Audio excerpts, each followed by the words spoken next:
The world in which the main character lived had been devastated by monsters.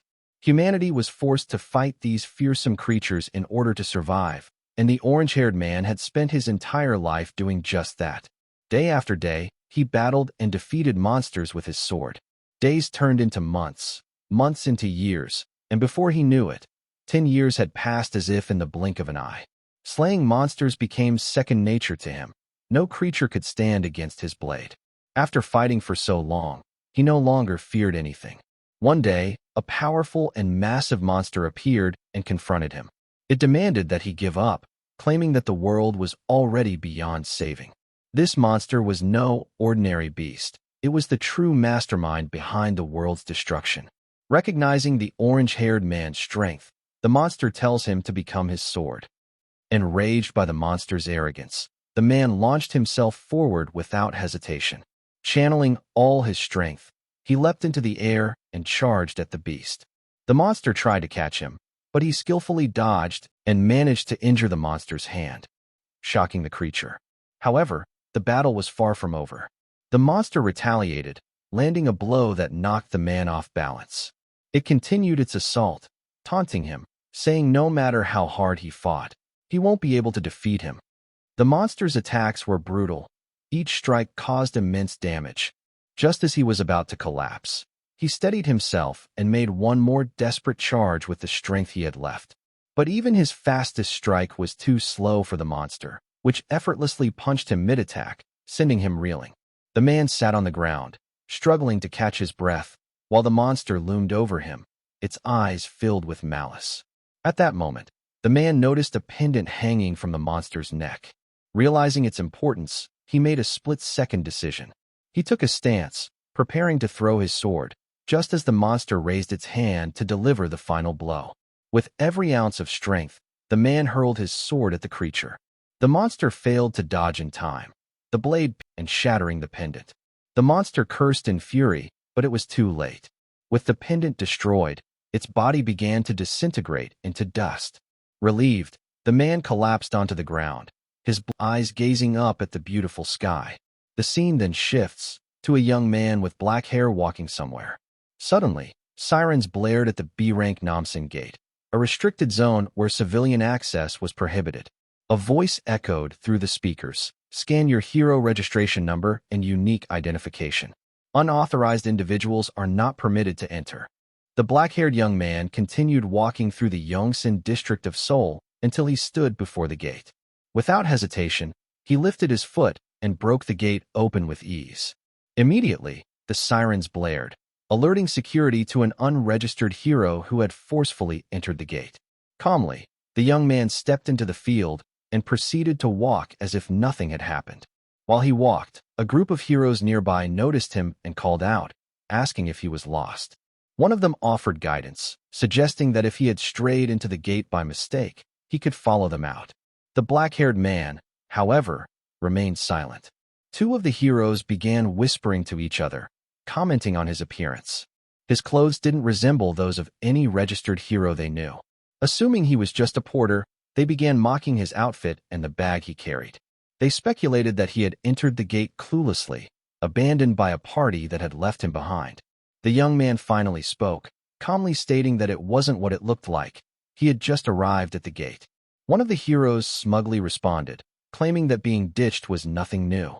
The party leader stepped forward and said he'd seen people like the black-haired man before. He claimed to understand the type, those who thought they could survive inside a gate simply because of what they'd seen on TV. He warned the young man that such arrogance was suicidal.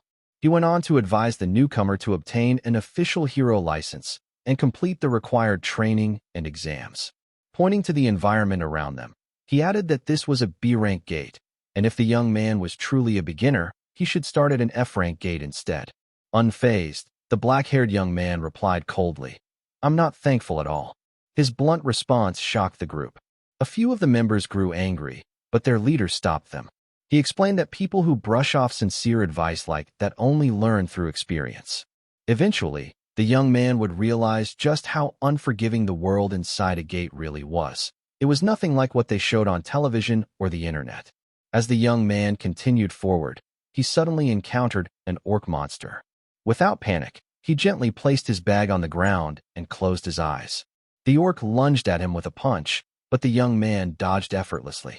Then, opening his eyes, now burning with rage, he charged at the orc with nothing but his fist. With a single blow, he took down the orc instantly. Even after 10 years, for this young man, nothing had changed. The black-haired man picks up the sword dropped by the goblin. He pulls out a gemstone, a low-grade magic stone. He thinks to himself that, in the past, he wouldn't have even bothered to look at such a low-tier item. Still, he places the stone into his backpack. Suddenly, several goblin monsters appear in front of him and charge to attack. He swiftly dodges their strikes and, in one fluid motion, hurls a rock at one of them and takes down the orc with a single strike. Enraged, the remaining goblins all rush toward him. Meanwhile, back with the team of heroes from earlier, the red-haired girl asks whether the rude black-haired guy might already be dead. Their leader responds that if he truly was an intruder, agents from the control center would already be en route to apprehend him. Since this is a C-rank gate, the agents dispatched would be at least B-rank or higher. As long as the man doesn't act recklessly and charge into monsters, there's no need to worry. He's probably trembling in fear somewhere, just waiting to be rescued. Back in the field, a goblin trembles as it watches the aftermath of its comrades being taken down. The black-haired man leaps forward and punches the goblin square in the face. Another goblin tries to attack him from behind, but he dodges effortlessly, jumps on its back, and kicks it in the head. Without breaking a sweat, he defeats the entire group of goblins. He then proceeds to retrieve the magic stones from. As he walks deeper into the forest, he muses that today's harvest was disappointing. Only 28 stones, ranging from low-grade to mid-grade quality. Suddenly, he is confronted by 4 agents from the control center. They introduce themselves and demand his hero registration ID. If he's unregistered, they inform him he must accompany them to the control center for questioning. The black-haired man calls them annoying and turns to walk away. The agents pull out metal cuffs and warn him that they will use force if he refuses to comply. One of the agents grabs his arm to cuff him, but the man quickly shifts his position and grips the agent's wrist instead. Calmly but firmly, he tells them to stop bothering him and leave him alone. The other agents draw metallic electric rods, tools typically used to subdue orcs and other monsters. But the black-haired man knows these weapons won't work on him. He gives them one final warning. If they interrupt him again, he won't hold back. They strike him with their electric rods, but he remains still, effortlessly blocking every attack.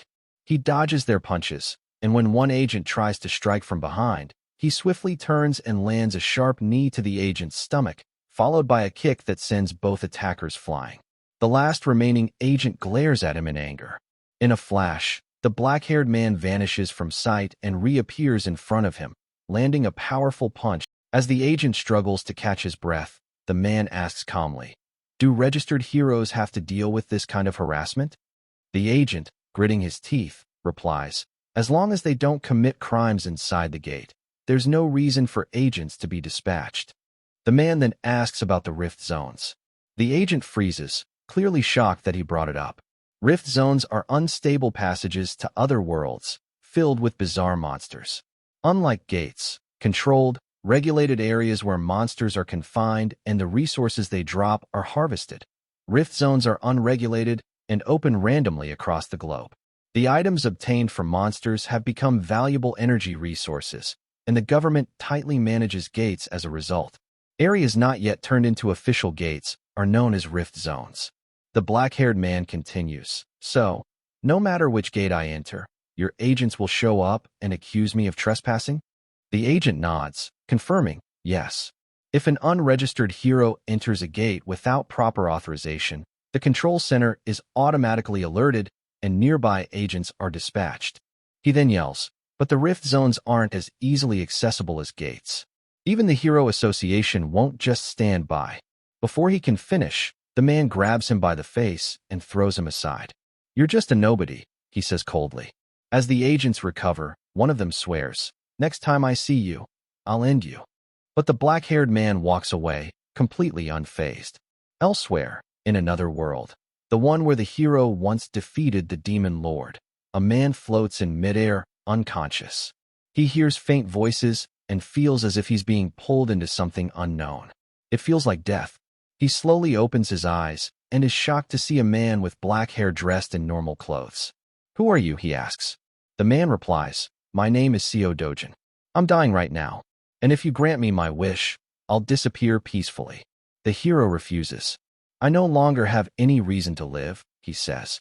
"I fought to the death for 10 years and was betrayed by a comrade I trusted. My home was destroyed. My family, my friends, everyone I loved is gone. No matter how hard I try, there's nothing left to live for. Do you feel the same?" Dojin shakes his head. "Even if my life was filled with pain, I don't want my grandmother and sister to suffer the same fate." The hero sighs and asks, "Then what exactly do you want from me?" Before Dojin can answer, the scene cuts to the Gazan Digital Complex in Seoul, specifically the Jumseong building, now commonly referred to as the Hero Complex. With the rise of gate byproduct trading, it's become more crowded than even tech companies. Dojin enters a store and approaches the counter. "I'd like to sell some mana stones," he says. "You've come to the right place," the dealer replies. Dojin drops a large pile of stones onto the counter, his earnings from inside the gate. The dealer tells him to wait while he evaluates and cleans them. Dojin sits calmly in a chair as the dealer begins. After counting and cleaning, the dealer says, "Commission fee is 40%. Total payout, 5.5 million won." Dojin frowns. "I did all the hunting. Why is the fee 40%? "That's just how things work around here," the dealer shrugs. "If you don't like it, take your stones and leave." As Dojin reaches for his stones, the dealer grabs his arm and adds, "You still need to pay for the sorting and cleaning service. I used an expensive cloth. That'll be 350,000 won." "I don't have that kind of money," Dojin replies. "If you want it, come take it from me." The dealer insists, warning that if Dojin doesn't comply, he'll call the C-rank security guards. Just then, 3 men walk in from the back door. They lock eyes with Dojin, tension filling the room. In the blink of an eye, Dojin knocks each man to the ground with ease. He approaches the dealer, slams his hand on the table, and firmly declares, "The commission is now 1%. Then, with a calm tone, he adds, "Let's keep our future transactions smooth." Later, he returns home and places a stack of cash on the table in front of his grandmother and little sister. Both are stunned by the amount and immediately ask where the money came from. Dojin replies that some time ago, he lent money to a friend running a small business, and that business has now grown significantly. His grandmother, skeptical, asks since when he had friends like that. Dojin answers, "You know where I grew up. He was one of the guys I used to hang out with." His little sister asks excitedly, "So, are we rich now?" Dojin smiles and nods. "Yes. From now on, we're a rich family." Overjoyed, she begins running in circles around him, laughing. As he watches her, Dojin recalls the final wish of the real Seo Dojin, the man whose body he now inhabits. That wish was simple, to let his grandmother and little sister, Eunyoung, live in the safest house in the world. Without waiting for a response, the real Dojin had disappeared, leaving the hero to wake up in his body. The safest house in Korea costs around 110 billion won. The hero, now living as Seo Dojin, has no obligation to fulfill this one-sided wish. But he tells himself that if his powers ever fully return, such an amount would be nothing to him. Compared to his destroyed world, the rifts, gates, and monsters in this one are child's play. Back there, he was revered as a sword god. Unfortunately, only a tenth of his original power has returned. A voice suddenly calls his name from outside. He excuses himself and opens the door, finding 2 men waiting for him. They're loan sharks, the same ones the real Seo Dojin had borrowed money from before his death. They demand repayment of 48 million won. Originally, Dojin had borrowed only 5 million to cover his grandmother's hospital expenses, but the debt had ballooned in a short time. They mention that since he made money from the gate, he should hand it all over. Before they can finish, Dojin punches the brown-haired thug, sending him crashing into a wall. The yellow-haired man is visibly terrified. Dojin coldly states, "I already paid back 9 million won. If anything, you owe me." The man hesitates and asks, "Are you really the old Seo Dojin we know?"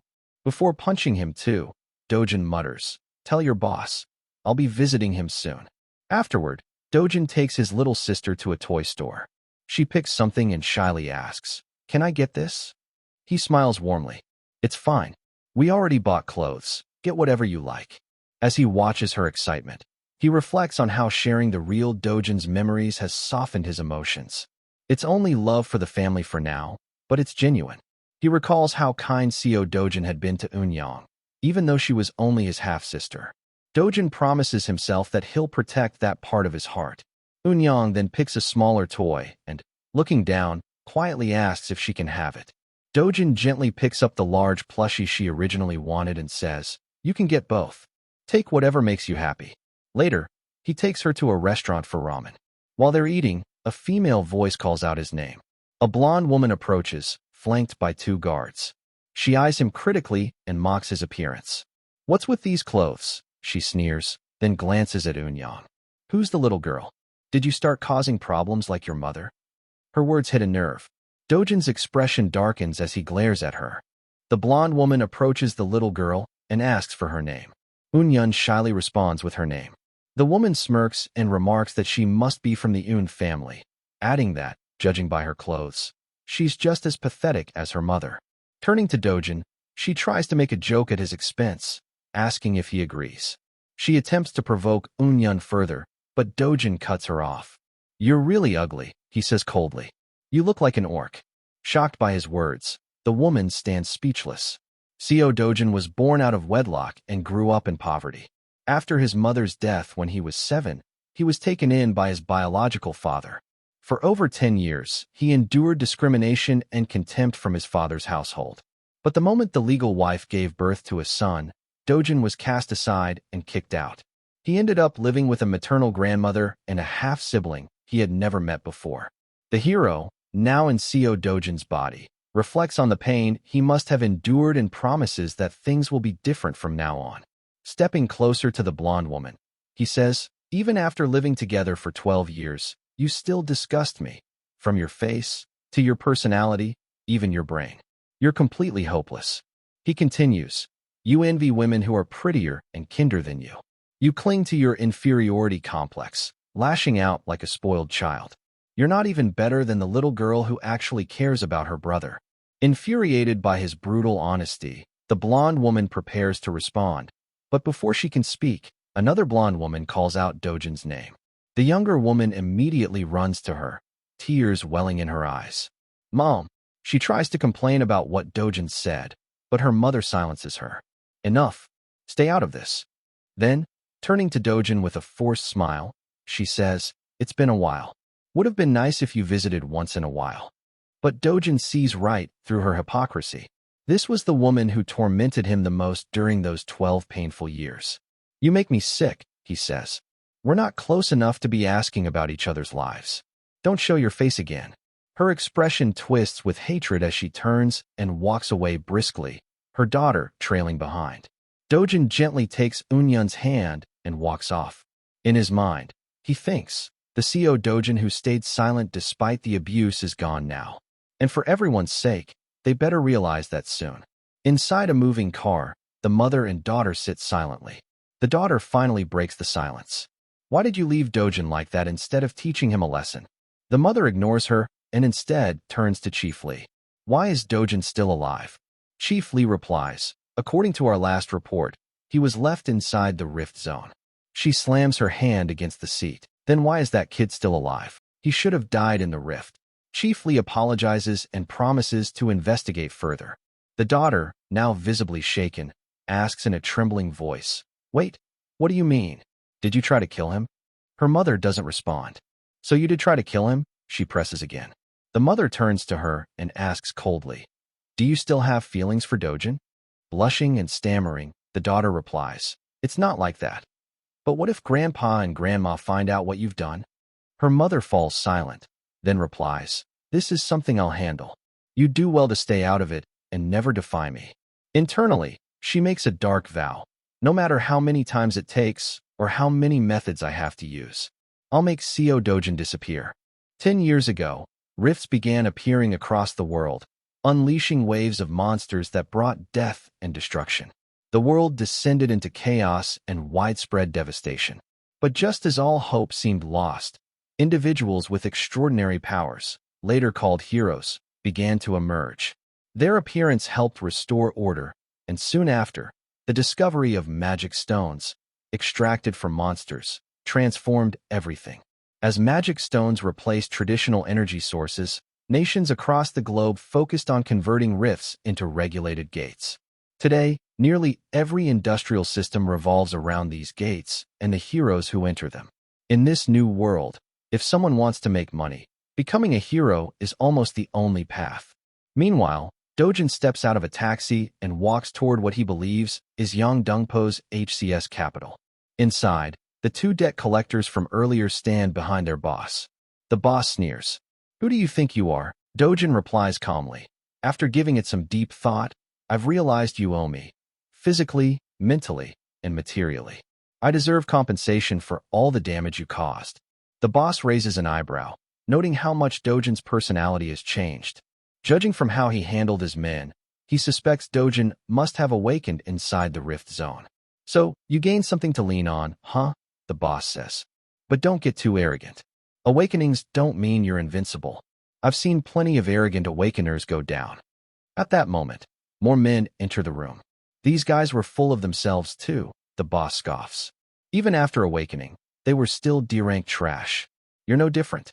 He turns to leave, saying, "I've got enough D-ranks around here who won't even let you speak." But Dojin's voice cuts through the room. "Sit back down. I'm not done talking." One of the newcomers charges at him for disrespecting their boss. With a swift motion, Dojin snatches the man's glasses off and punches him square in the face, knocking him out. Then, one by one, Dojin begins dismantling the rest of them. Calm, efficient, unstoppable. "You don't just run a loan shark operation," he says. "You also forge IDs. If I want to start making real money, I need a hero ID." After delivering the final punch, he turns to the boss and demands, "Make me a flawless hero ID. Do that, and I won't bother you again." The room falls into stunned silence. The boss, trembling, realizes this level of power suggests Dojin might be a high D rank, maybe even C or B rank. Uncertain and afraid, he nods and agrees to deliver the ID by tomorrow. But Dojin isn't finished. He steps closer, eyes cold and piercing. "One last thing. Tell me, was it Hong Heiju who tried to kill him?" The boss hesitates, clearly aware of who she is. But his fear keeps him silent. In response, Dojin casually extends a finger and presses so hard onto the man's shoulder. The boss screams in agony. Through the pain, he confesses everything. "It was Hong Heiju. She said she hoped you'd drown in debt and die. That's all I know. I swear." Dojin narrows his eyes. "Is that why you dropped me into the rift zone?" The boss stammers. I didn't do that. I swear. I didn't trap you in the gate. Why would I? If you died, I wouldn't get my money back." Dojin considers his words for a moment, then mutters a name, Kong Chulwo. "He's the one who dragged me into the gate." He looks back at the boss. "Bring me everything you have on him. By tomorrow." The boss, now completely subdued, silently nods. He knows he has no other option. As Dojin leaves the room, his thoughts drift to what the real CO Dojin once asked of him. Keep them safe. That promise now feels heavier than ever. And he knows what he must do. Protect his grandmother and little sister, no matter what it takes. Dojin returns to the gate and scans the forged hero ID he received from the loan sharks. The system confirms, registration approved. However, it also notifies him that his level is far below the recommended grade. Annoyed, Dojin clenches his jaw. "Those bastards could have at least given me a higher rank on this fake ID," he thinks. He steps into the gate, which closes behind him. This is the BAM's EOM gate, a B-rank dungeon with the structure of a D-rank tunnel. Although it's technically lower in scale, the design makes solo runs incredibly difficult. Due to the narrow tunnel system, only one person can enter at a time. Unless someone is at least A rank, clearing this gate alone is nearly impossible. In the worst-case scenario, a solo adventurer might find themselves trapped, surrounded by hundreds of monsters, deep in a pitch-black tunnel with no visibility. Just then, a large yellow-green snake slithers into view. Dojin pulls out a pair of fang-like gloves, preparing for battle.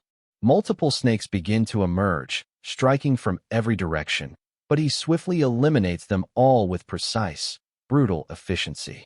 These are black fang snakes, highly venomous creatures whose poison can paralyze even with a single graze. Dojin takes down as many as he can, but they continue to spawn endlessly. After finally wiping them out, he attempts to extract magic stones, only to come up empty-handed. Just like my old world, he thinks. The drop rate for a magic stone from a black fong snake is only 3%. He'll have to hunt more if he wants results. Pushing forward, he enters a deeper section of the gate and stumbles upon the remains of fallen heroes who came before him. Looking up, he spots an enormous snake. That must be the boss, he deduces. Taking the opportunity for a surprise attack, he launches himself forward and lands a punch, but his fist bounces off the creature's skin. It didn't even leave a mark. The boss snake swings its massive tail, slamming Dojin into the wall. It lunges to bite him, but he narrowly dodges. Regaining his footing, he launches another punch, but again, it proves ineffective. This monster is on an entirely different level compared to the smaller snakes. His attacks aren't doing any damage. If only I had my full power back, he thinks. This thing would be nothing. Desperately scanning the area, he spots an old sword lying beside a fallen hero. It's rusty and worn, but it's his only option. In the end, a weapon's power depends on the one wielding it. He grabs the sword, leaps into the air, and aims straight for the snake's head. With a powerful strike, he finally manages to cut through and defeat the boss, but the sword shatters in the process. Approaching the snake, he pulls out one of its massive fangs. It's too short to be considered a sword for now, but with enough sharpening, it could make an excellent weapon. He exits the gate, frustrated by the time and effort it took just to clear a B-rank dungeon. Restoring his strength is now his top priority. Thank God my old comrades didn't see me like this, he mutters silently. At the dealer's shop, a man lays out his mana stones on the table. The dealer evaluates them and states, the commission fee is 40%, as usual. The hero complains, saying, that's way too high, especially since I'm a regular customer. The dealer replies, you know our rates are the cheapest around. The gate center alone charges a 5% base fee, and we don't record transactions, so there are no taxes. Considering all that, this commission gives you a clean and more profitable deal. The hero stops arguing and accepts the money. But before leaving, he asks, what happened to your face? The dealer has a purple bruise around his right eye. He shrugs and says, some crazy guy came in, beat up all the guards, and left me like this. The hero laughs and tells him, that's what you get for hiring C-rank guards. You shouldn't focus on rank alone. Look at skill. Ranks are just for convenience. True ability is something else entirely. He goes on to give more examples, but the dealer, growing impatient, silently wishes he would just leave. As the hero finally turns to go, he says casually, we've known each other for a while, so call me if you ever need something. Just then, Dojin walks into the store. The dealer freezes in fear and immediately yells to the hero, that's the guy. He's the one who beat up our guards and caused all the trouble. The hero turns around and confronts Dojin. Is that true? How can someone call themselves a hero and attack innocent people? Feeling confident now, the dealer stands tall.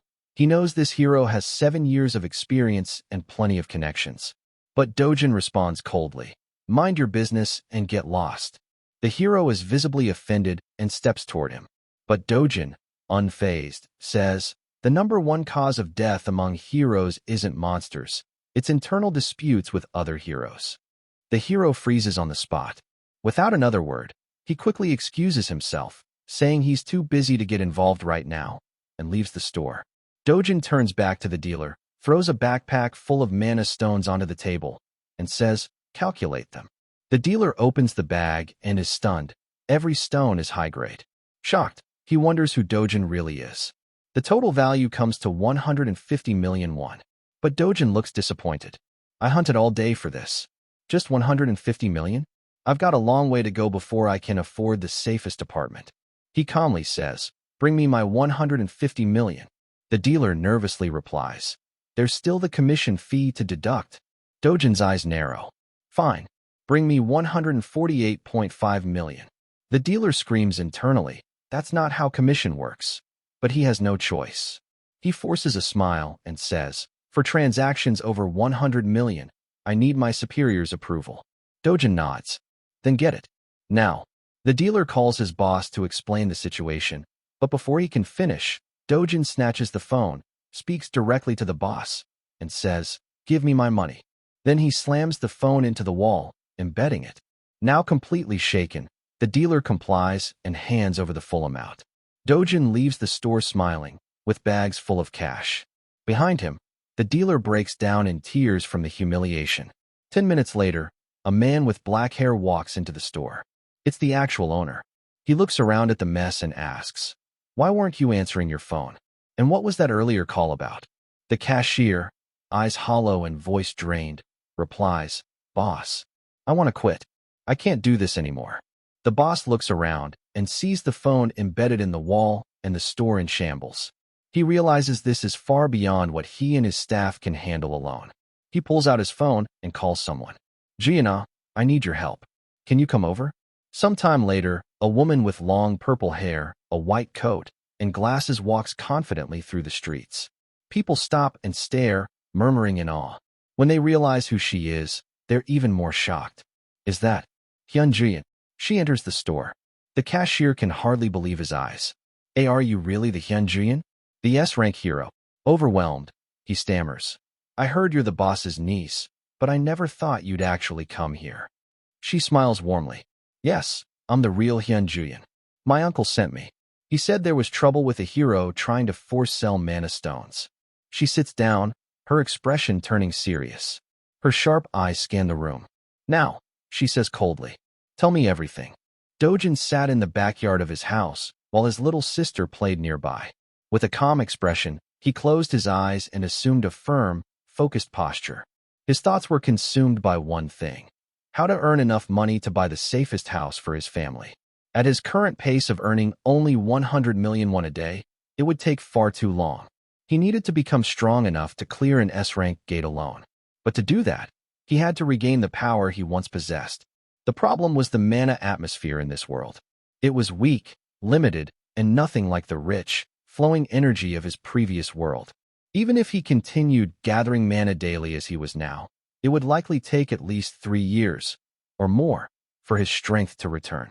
Obtaining a proper set of armor and weapons would help, but such equipment was incredibly rare here, even the lowest quality ones. As Dojin sank deeper into thought, his senses suddenly flared. He sensed danger.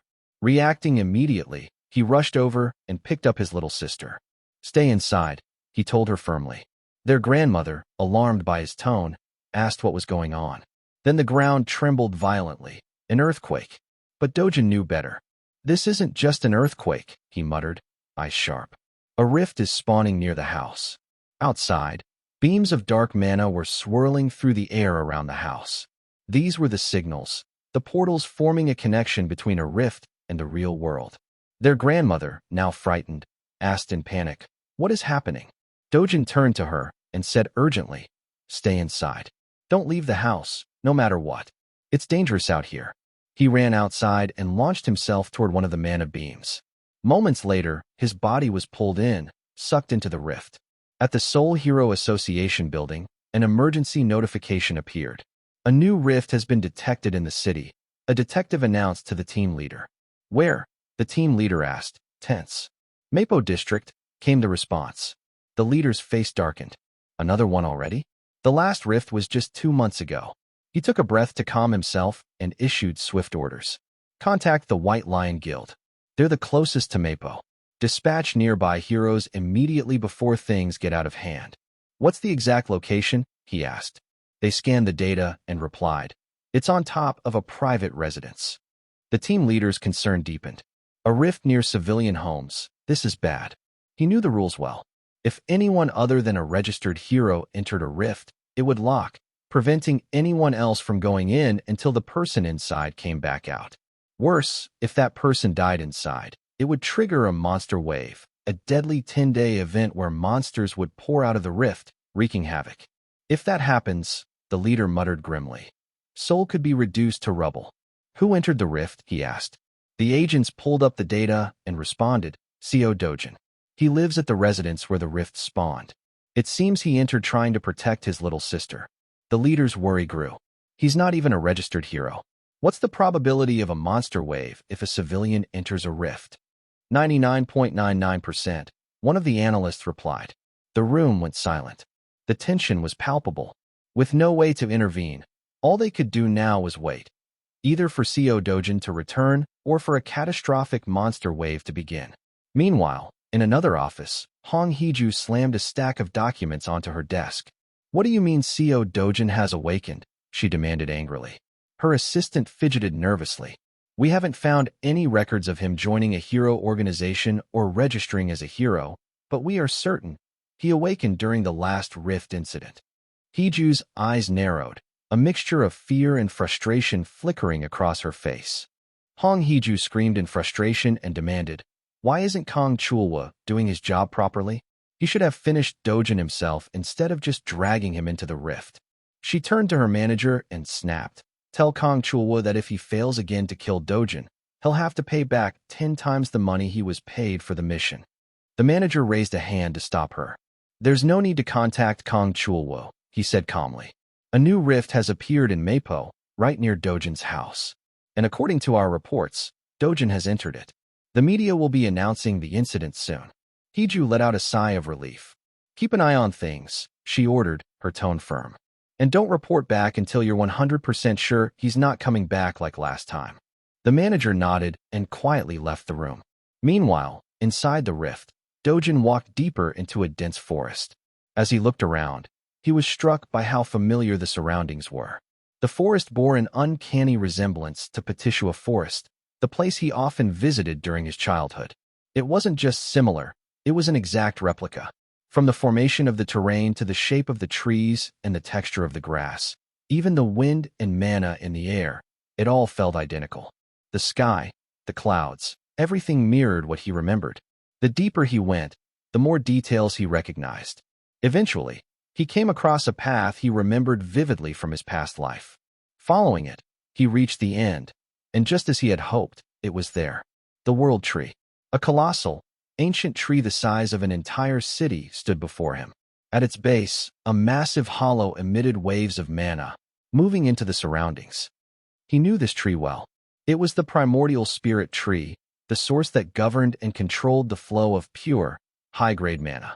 It was also the very reason his previous world was destroyed. When the tree had burned, the balance of mana collapsed, leading to catastrophe. Now, seeing it here, intact and brimming with life, he was in disbelief. He didn't know how or why it existed in this rift, but he was certain of one thing. He could reclaim his original mana from his past life. He entered the World Tree and sat down calmly, settling into a meditative position. He focused solely on his breathing technique and the flow of mana around him. Time passed, first a day, then 2, then 3. 10 days went by, and he did nothing but meditate. He didn't eat. He didn't drink. He simply immersed himself in deep meditation, aligning his body with the mana of the tree. While in this trance-like state, he sensed danger approaching from outside. Opening his eyes, he spotted them, volcano monsters. Humanoid creatures with pickaxe-shaped heads. He remembered them well. They were the ones who had burned the World Tree in his past life. The monsters noticed his presence and lunged toward the tree to attack. Though he had recovered much of his lost mana, he wished he had a water elemental sword to fight with. Still, he didn't let it bother him. He didn't need a weapon. Raising his hand, he unleashed a concentrated beam of mana. The blast struck the monsters mid-air, halting their advance. It was a dense mana attack, released in the form of raw energy that exploded on impact. It had been a long time since he used such a large amount of mana in a single attack. Enraged, the volcano monsters opened their mouths and began charging their own energy attacks. Dark mana projectiles flew toward him, but they had no effect. He had already surrounded himself with a protective layer of mana armor. Walking forward with confidence, he felt reassured. The World Tree was safe, and his mana was returning. Now it was time to test how much stronger he had become. He lunged at 2 monsters, grabbing both by the head, then slammed one into the other before igniting them in a burst of mana fire. With that, he confirmed it. His power was returning. Turning to the remaining monsters, he charged forward to finish the rest. If he was lucky, he'd be able to obtain mana stones as well. Smiling with excitement, he went berserk. Waves of monsters came at him, but he fought them off with ease, killing each one swiftly. After several had fallen, one finally dropped the undying ember. He picked it up, holding it in his palm, a wave of nostalgia washing over him. I never thought I'd use this again, he thought. He crushed the ember with his hand, and it erupted into a living flame, one he could control. He had hoped to draw more mana directly from the world tree, but in his current physical state, that was impossible. For now, the best he could do was absorb as many undying embers as he could and convert his mana into a fire attribute. He absorbed the flame into his body, taking a moment to synchronize with it. Fire burst out from him as the energy settled. He had successfully gained the fire attribute. In his past life, he hadn't even needed to use embers to manipulate fire. But now, it had taken him nearly 10 minutes to absorb just one. Refocusing his thoughts, he knew what he had to do next. Absorb as many embers as possible and reclaim his strength. Meanwhile, in the Mapo area near Dojin's house, dozens of reporters were recording every second of the rift's activity. Authorities and heroes grew increasingly frustrated as they waited anxiously for the anticipated monster wave. Among them, one hero was particularly unhappy about the situation. Bang Songwoo couldn't stop complaining. Why did Dojin even enter the rift zone instead of waiting for a proper hero to handle it? Another hero, Kim Hyunwoo, tried to defend him. He went in to save his little sister. Songwoo scoffed. That's what everyone says. He probably heard the rumors, how easy it is to awaken inside a rift, and jumped in without giving a second thought to the danger he's put everyone else in. Hyunwoo responded calmly. What did the guild master say? He told us to wait and monitor the situation. That's what we're doing. He added, rifts have appeared at the same time in the US, China, the UK, Turkey, and Switzerland. The guild master's overwhelmed. This is the first time something like this has happened on a global scale. Hyunwoo went on. I heard other countries managed to contain their rifts early. That means Korea is the only one still dealing with an active threat. Songwoo clenched his fists, growing angrier. It's all because of that idiot Dojin. If he makes it out alive, I swear I'll knock some sense into him myself. Days passed with no news or updates from the newborn rift. Eventually, the Hero Association issued a Level 1 Monster Wave alert. As of now, the only reported civilian involved was CO Dojin, the first and only person to enter, and he had yet to come back out. Elsewhere, Huang Changsip was watching the news. He turned to his assistant and asked, is the person they're talking about really CO Dojin? The assistant nodded. Yes, sir. It's definitely him. Changsip leaned back in his chair. What are the odds of him actually making it out alive? If he's just a civilian, the assistant replied. There's no point even considering it. The chances are practically zero. Changsip laughed. Civilian? You really think CO Dojin is some ordinary teenager? He shook his head. The Hero Association is so clueless. He added with a smirk, my guys are still recovering from the beating he gave them last time. He then asked, let's assume he's awakened. What's the probability of survival? The assistant hesitated. That would depend on his rank. It's difficult to assess without more information. Changsip nodded. You're right. Being strong in a fight and surviving in a rift are two very different things. Then his tone changed. Dojin has 2 living family members, right? The assistant looked surprised. Yes, his grandmother and little sister. What are you planning to do? With a devious smile and a glint in his eye, Changsip said coldly, we'll treat them very well for now. But if he dies in that rift, things will get a lot more difficult for them. But if Dojin survives the rift and somehow makes it out alive, they'll simply tell him they took good care of his family. Meanwhile, inside the rift, Dojin had lost all sense of time. He couldn't even remember how long he had been there. He had absorbed hundreds of undying embers, and now he possessed full mastery over the fire attribute. He could summon and control flames at will, and his resistance to fire had increased dramatically. If judged by his flame attribute alone, he had surpassed the level he once held when he was known as the Sword God. He placed his hand on the world tree one last time, a gesture of farewell and gratitude. He silently thanked it for all the times it had helped him, both in this life and in the past. He might never see the world tree again, but if he ever did, and it was in danger, he promised himself he would protect it with everything he had. After collecting the mana stones left behind by the monsters he had defeated, he turned and walked away, leaving the world tree behind. He exited the rift from the same place he had entered. To his surprise, there was no one in sight. No people, no cars, not even within a kilometer radius. The surrounding homes were completely empty. Did they evacuate the area in preparation for the monster wave? He wondered. Suddenly, he sensed a strong aura in the distance. Without a sound, he sprinted toward it. From behind cover, he saw a gathering of heroes and reporters. He recognized several faces. They were the same people he had encountered at the previous gate. If they spotted him now, he'd be in serious trouble. He needed to distract them. Channeling mana into his hand, he conjured a ball of flame and hurled it toward a distant junkyard, far enough away from his neighborhood to avoid suspicion. Within seconds, an explosion occurs. Alarms sounded, and the heroes were quickly notified. They rushed to the scene to investigate, but when they arrived, they found no clear cause for the fire. Confused, they searched for signs of ignition but found nothing. Even Dojin was impressed by the strength of the blaze. The precision, the intensity. It was a flame that even Cusack, his old comrade and the world's strongest flame mage, would admire. Cusack would be pleased, he thought with a faint smile. While the heroes and reporters were distracted by the chaos at the junkyard, the rift behind them began to shrink. Slowly, it started to collapse in on itself. By the time they realized what was happening and rushed back toward the rift, it was too late. The portal had already vanished, completely closed. And just like that, Dojin slipped away, unnoticed. Every media outlet is buzzing with reports about the rift that recently appeared in the Mapo area, now mysteriously vanished. It disappeared earlier this morning, 29 days after Mr. CO, as the public calls him, entered it. The Hero Association had anticipated a devastating monster wave, but to their surprise, and that of the entire nation, the rift closed on its own, without incident. The association has launched a full investigation to determine what caused this unexpected phenomenon. News outlets also reported on the massive fire that broke out in a nearby junkyard, further deepening the mystery. CO Dojin has now become the talk of Seoul. As he walks down the street wearing a hoodie and cap to hide his identity, he overhears people discussing him. Some call him reckless for entering the rift. Others express pity, assuming he died in vain. But Dojin doesn't care what anyone thinks.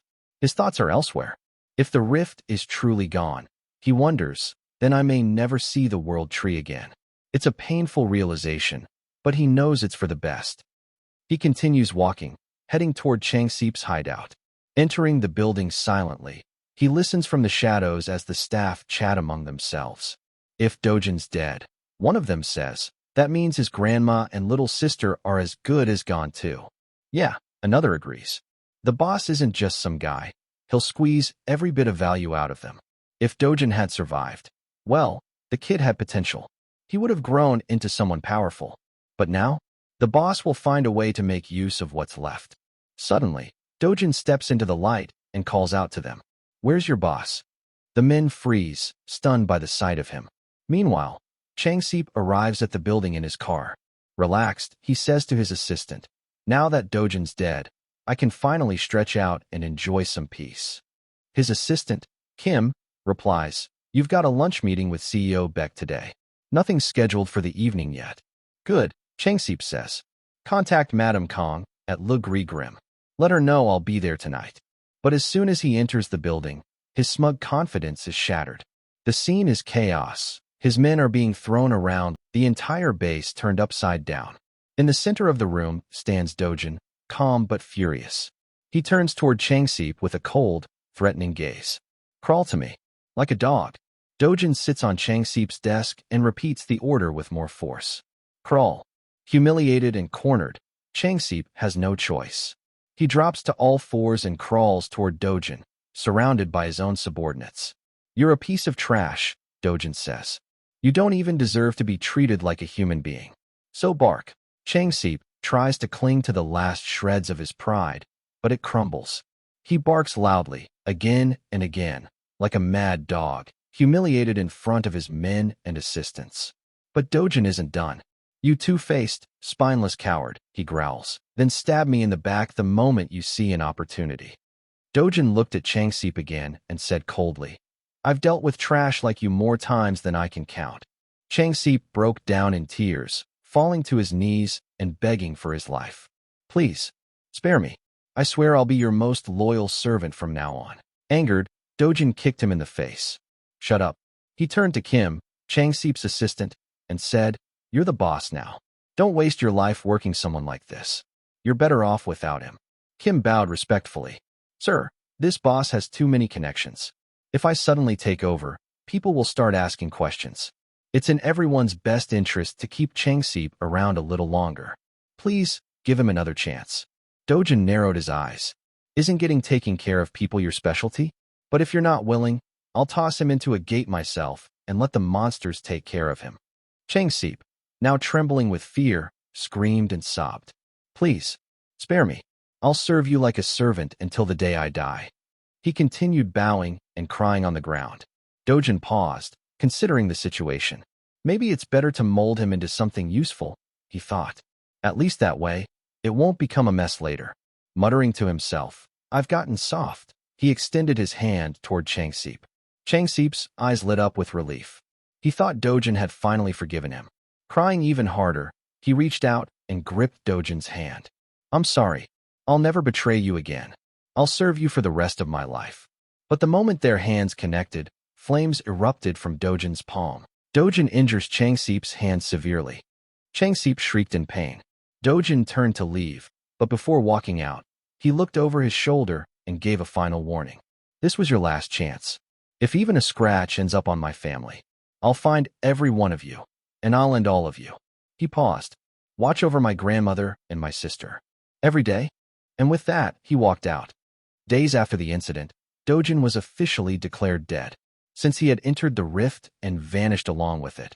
Every social media platform, news outlet, and even the government believed. In reality, Dojin sat in a small cafeteria with his little sister, quietly enjoying some burgers.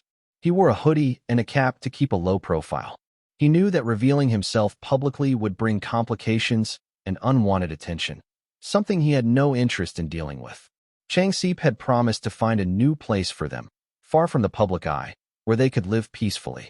As they ate, his little sister paused and smiled warmly. I'm so happy we're moving out. Dojin smiled back and gently said, You'll finally go to kindergarten like all the other kids. Then next year, you'll start school. Her smile faded. She lowered her head. Concerned, he asked softly, You don't want to go to kindergarten? She nodded hesitantly. The other kids, they make fun of me. They say I don't have a mom or dad. Dojin immediately comforted her. Then you don't have to go. We'll skip kindergarten, and you'll go straight to school next year. No more bullies. She lit up again, relieved by his words. Watching her, Dojin thought about enrolling her in a respected private school, somewhere she'd be treated kindly, where no one would dare mock or belittle her. The night before, around midnight, he had met with assistant Kim. Kim had suggested that Dojin's grandmother and sister stay in a motel for the time being. Dojin frowned. That's a stupid idea. Kim reassured him. It's a safe place. The motel is under our management. Reluctantly, Dojin agreed and went to visit them. His little sister had run to him, eyes wide with joy, hugging him tightly. His grandmother was in tears, overwhelmed to see him alive.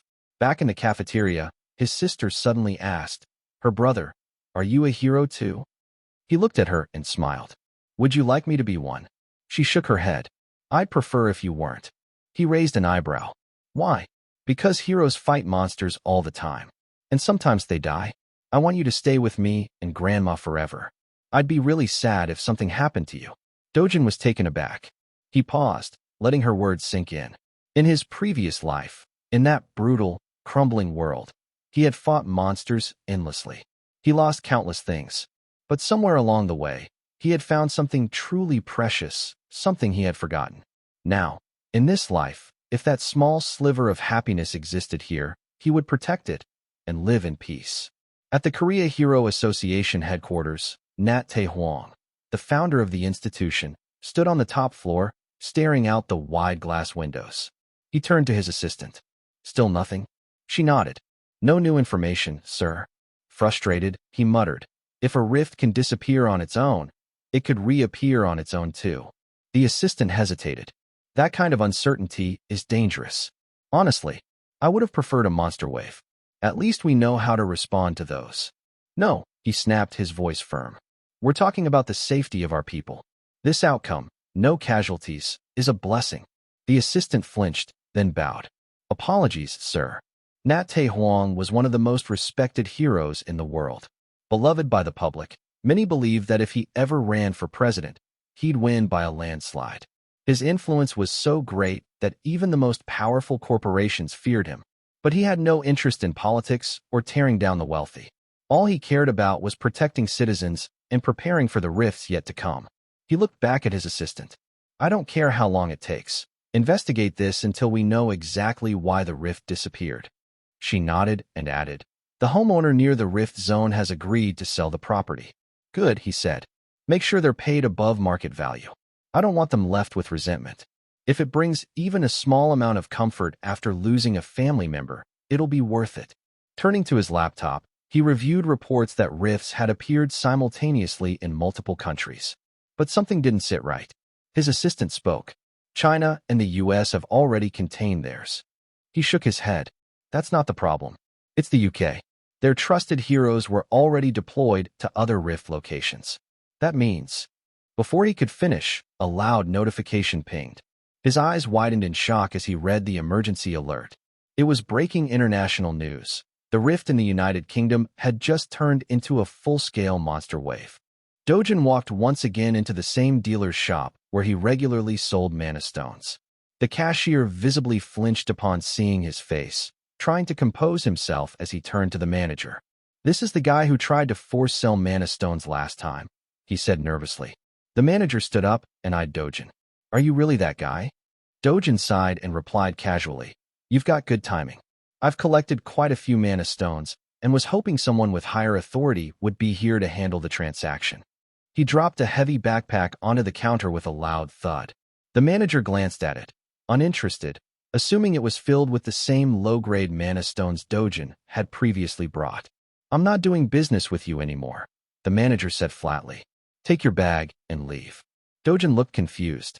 Why not? You're insisting on a 1% commission, the manager replied. That's a huge loss for us. I'm not willing to continue under those terms.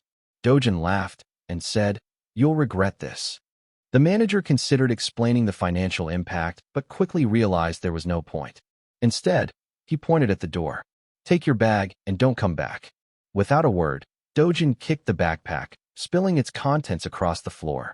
The cashier and manager's expressions changed instantly. These were no ordinary mana stones. These were hero mana stones. Their eyes widened in disbelief. Hero mana stones had a legendary reputation. Years ago, in the lab of Kharazamath, a notorious drug lord, mana stones were being dismantled to create narcotics. During the process, one of the stones unleashed its dormant power and awakened him as a hero. Since then, these unique stones had become essential for hero awakening and mana enhancement. Rarer than most, they were also used as powerful energy sources and were incredibly valuable.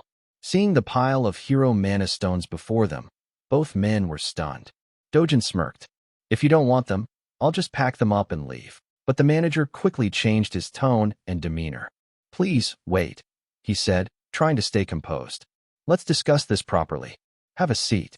They both sat down while the cashier silently began cleaning the stones.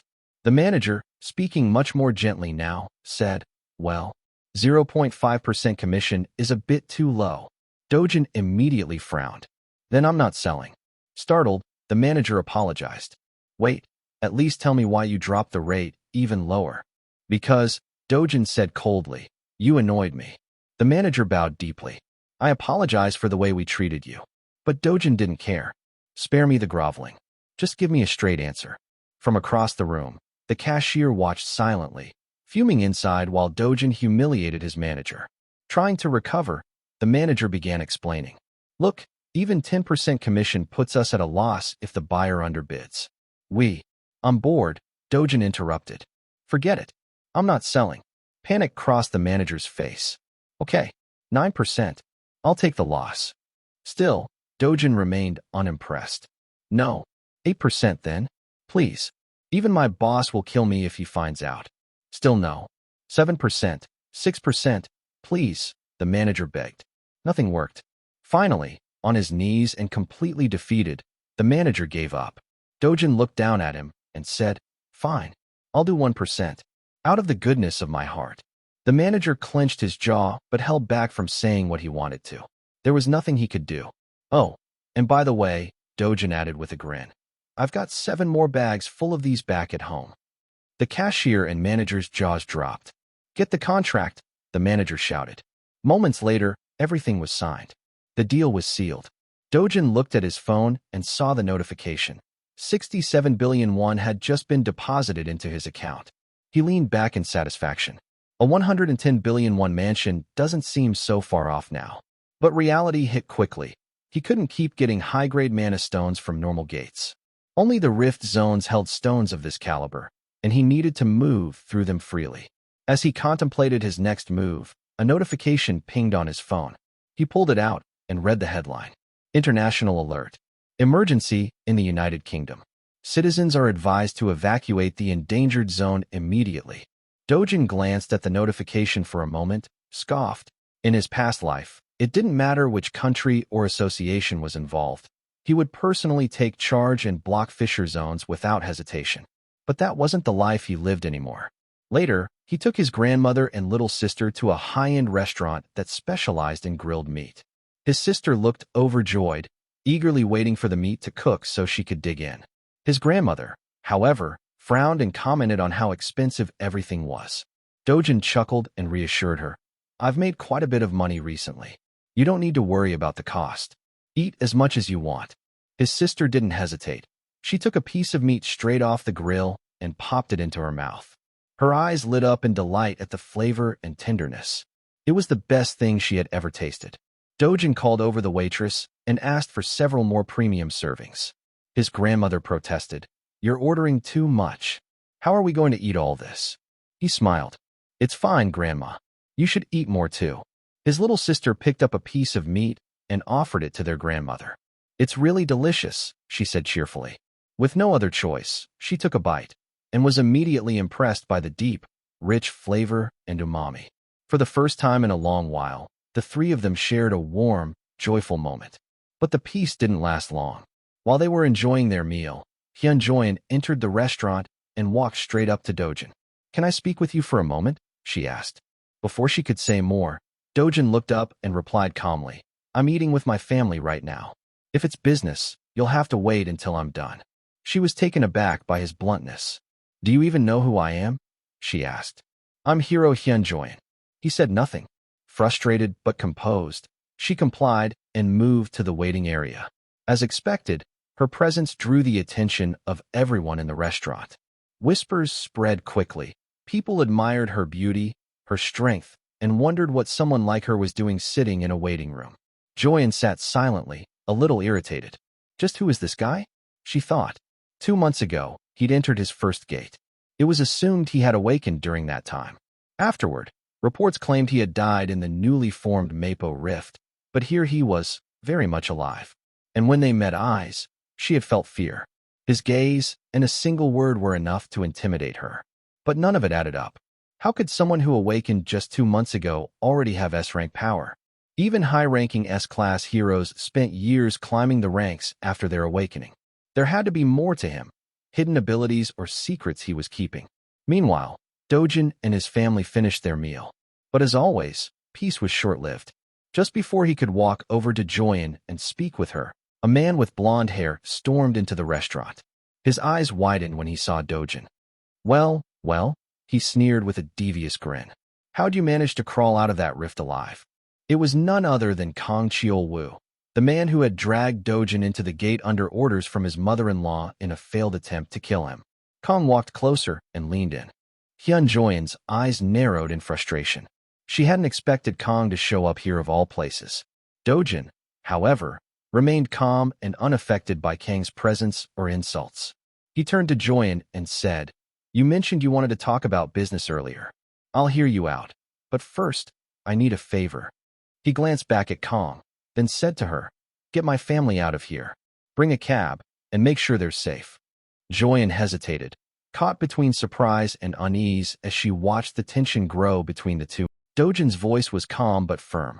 "I've got a debt to collect from Kong.